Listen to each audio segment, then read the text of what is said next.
திருத்தப்பட்ட கேலண்டர் படி இன்றைக்கி தான் நம்மளுக்கு கார்த்திகை.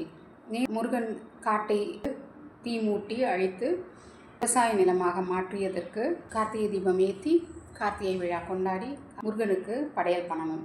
தினை மாவிளக்கு, பொங்கல் அந்த மாதிரி எல்லாம் பண்ணலாம். எவ்வளோ அவமானப்படுத்தியிருக்கிறாங்க நம்ம கடவுளர்கள் எல்லாம். இந்த பிண்டாரிகள் கண்டுபிடிச்சதே இந்த கண்ணாடி சீசா தான். கண்ணாடி சீசா, கண்ணாடி குடுவை இதெல்லாம் கண்டுபிடிச்சாங்க. அதில் எல்லாத்தையும் ஸ்டோர் பண்ணி வச்சுக்கிட்டாங்க. அந்த மருந்துகள் எல்லாம் குட்டி குட்டி கண்ணாடி சீசா இன்னும் இருக்கே, அதை இடுப்பில் கட்டிக்கிட்டு எங்கேயாவது போனாங்கன்னா விஷக்கடிக்கெல்லாம் இருக்குன்னா இடுப்பில் கட்டியிருப்பாங்க, டக்குன்னு எடுத்து போட்டு வாயில் கடிச்சிப்பாங்க அந்த மருந்தை. அந்த மாதிரி கண்ணாடி சீசா கண்டுபிடிச்சாரு மண் வச்சு. எங்கள் அப்பத்தா பாட்டி ஏதாவது ஒரு கண்ணாடி உடஞ்சிடுச்சுன்னா அவ்வளோ சென்டிமெண்ட்லாம் கந்தையா நான் உனக்கு வர்றேன், தவசமலைக்கு வர்றேன் அப்படின்லாம் வேண்டிப்பாங்க. அவ்வளோ சென்டிமெண்ட்லாக மேலே அவ்வளோ பக்தியாக இருந்தாங்க. இப்போ யாராவது கண்டுபிடிச்சாங்கன்னா அவங்கள கடவுளாக தானே பார்ப்போம்.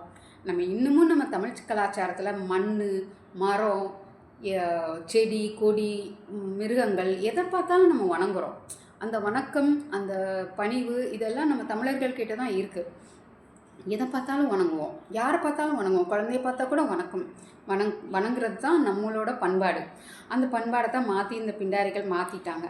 ஸோ இந்த கான்செப்ட், இந்த தத்துவம் தான் முருகன் சொல்லி கொடுத்துருக்காங்க. முருகனோட கண்ணாடியை இந்த யூதர்கள் கல்யாணத்தில் என்ன பண்ணுவாங்கன்னா காலால் உதைப்பாங்க. எவ்வளோ அவமானப்படுத்துகிறாங்க. நம்ம கடவுளர்களை அவமானப்படுத்துறதுக்காகவே இவங்க எல்லா வேலைகளும் பண்ணுறாங்க.